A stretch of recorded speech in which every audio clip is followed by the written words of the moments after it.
semmonen kallio luolasta, sanotaan Pirun kirkossa. Ja ei ne aikaan tästä kiivetty tuonne ylös, siellä on ollut vieras kirjakin. Ja kyllä se ei varmaan liki 30 vuoteen ole käynyt enää.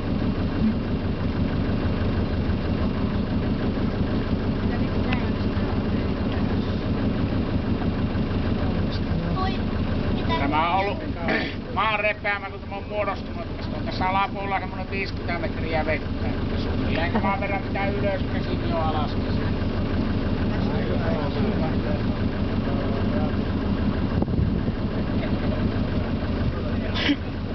Katopiikkalainen se on kyllä.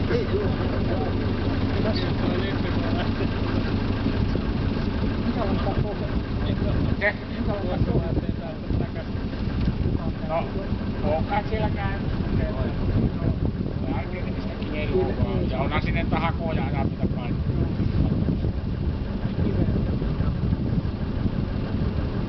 Niin jyrkkä reuna, niin tuo puusta ajaa mitä paikkaa.